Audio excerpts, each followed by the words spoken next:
따지하오, 안녕하세요. 채널A 베이징 특파원 성시온입니다. 요즘 반도체, 비행기 타고 수출되는 아주 귀한 몸이죠. 그런데 지난 7월 27일 세계 반도체 시장의 눈이 이곳 중국으로 향했습니다. 중국 최대의 디램 회사로 알려진 창신 메모리가 중국판 나스닥으로 불리는 상하이 증권거래소 커층반에 상장했는데요. 그야말로 화려하게 데뷔하면서 우리나라를 포함해 전 세계 증시를 뒤흔들었습니다.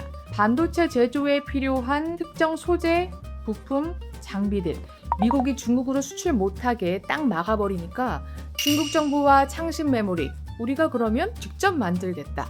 이렇게 반도체의 굴기에 나섰고요. 결국 증시 상장까지 하면서 반도체 자립을 위한 투자금 확보까지 꾀하게 된 겁니다.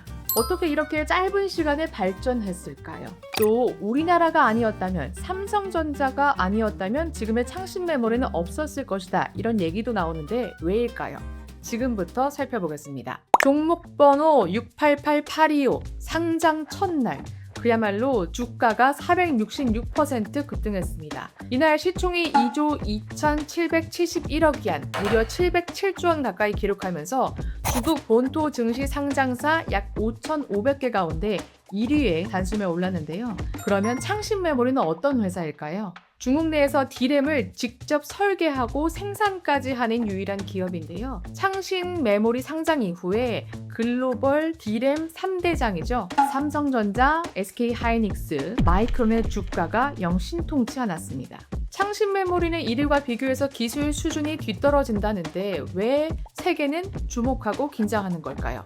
바로 매서운 성장입니다. 그 뒤에는 중국 정부의 강력한 의지가 있고요. 몇 년 전만 해도 창신 반도체 그렇게 존재감이 크지 않았습니다. 그런데 올해 점유율 8% 기록했습니다. 무려 1년 만에 2배 넘게 성장한 건데요. 관영 매체 환구시보 이러한 사설을 내놨습니다. 미국의 기술 탄압 정책 속 중국의 첨단 산업의 자주 혁신 추진이 창신 메모리에 오히려 발전 기회를 가져왔다고 말이죠.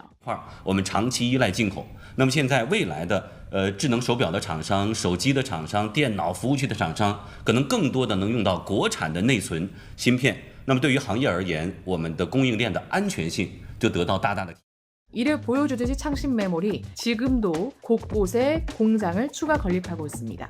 이런 창신이 다시 한번 지구촌을 놀라게 했습니다. 바로 애플을 걷어차면서입니다. 애플이 차세대 아이폰 등을 위해서 디램 공급을 놓고 이 창신 메모리와 협상을 벌였는데 결국 결렬됐다는 건데요. 그 이유 바로 가격입니다. 애플은 다른 공급업체, 그러니까 삼성전자나 SK하이닉스보다 싼 가격을 제시했는데 창신이 그들과 비슷한 가격이나 더 높은 가격을 고수했다는 거죠. 세계 최대의 IT 기업 애플이 중국의 신흥 메모리 업체에 손을 내밀었다는 것. 그럼에도 가격 협상에서 뜻을 이루지 못했다는 것, 이 두 가지 모두 눈길을 끄는데요. 이 배경에는 메모리 부족이 있습니다. 데이터 센터용 메모리 수요가 급증하면서 일반 소비자용 메모리까지 공급이 빠듯해졌고 가격도 크게 뛰고 있는 겁니다. 애플 역시 메모리 가격이 상승하자 그에 따른 고통을 호소하면서 이 창신에 손을 내민 건데요. 마음이 급한 건 애플이라는 거죠. 그런데 문제는 미국의 규제입니다. 중국 메모리 업체와 거래하려면 미국 정부의 규제 장벽을 넘어야 하기 때문이죠. 실제로 외신을 찾아보면 애플은 미국 정부의 중국산 메모리 사용은 허가해달라고 설득해온 것으로 알려졌습니다. 최근에는 일부 제품에 창신 메모리의 메모리를 시험 적용하는 단계까지 진전된 것으로 알려졌습니다. 다만 당장 큰 위협으로 볼 건 아니라는 분석이 나오는데요. 현재 논의되는 건 중국 내에서 판매하는 제품에 창신 메모리를 사용하는 방안이고 이것마저도 공급이 확정된 게 아닙니다. 하지만 장기적으로 보면 얘기가 달라질 수 있겠죠. 글로벌 IT 기업인 애플을 고객사로 확보한다면 창신 입장에서는 제품 신뢰성을 확보할 수 있겠죠. 여기에 다른 글로벌 고객까지 잇따라 붙고 창신이 더 높은 성능의 메모리 기술까지 개발하게 된다면 그야말로 창신의 글로벌 시장 침투 속도 더 빨라질 수 있는 겁니다. 창신 메모리는 역사가 그리 오래된 기업은 아닙니다. 삼성전자와 SK하이닉스는 물론이고요. 마이크론도 1978년 창업한 뒤 수십 년 동안 반도체 기술 개발에 막대한 돈과 시간을 쏟아부었죠. 창신 메모리는 2016년 설립돼서 이제 막 10년이 됐습니다. 그런데 이 신생 기업이 불과 10년 만에 글로벌 디램 시장의 한 축으로 성장하고 있는 겁니다.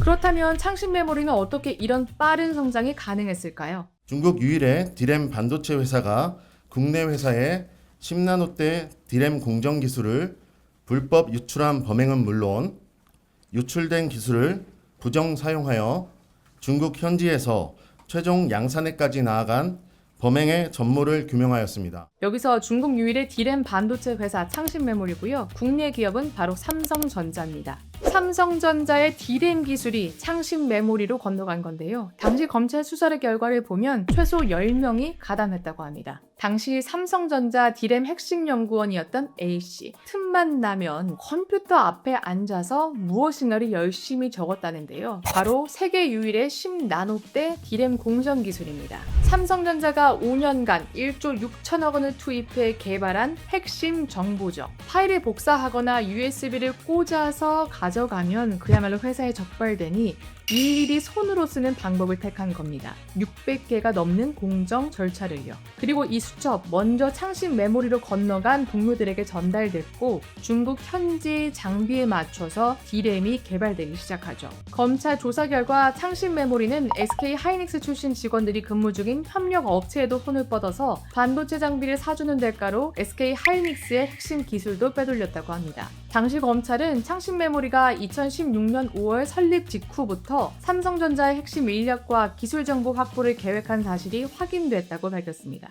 결국 2024년 창신 메모리는 중국 최초로 세계에서는 4번째로 10나노대 디램 양산에 성공합니다. 회사 설립 단 7년 만이었습니다. 결국 세계 반도체 시장이 우려하고 긴장하는 건 어떤 방식으로든 기술과 인재를 확보하고 막대한 자금까지 쏟아붓는 중국의 거침없는 반도체 굴기입니다. 이 속도가 계속된다면 언젠가는 글로벌 반도체 시장의 판도가 흔들릴 수 있는 겁니다. 우리도 긴장하고 투자하지 않으면 언젠가 추월당할 수 있겠죠. 오늘의 얘기는 여기까지입니다. 다음은 더 알찬 이야기로 찾아뵙겠습니다.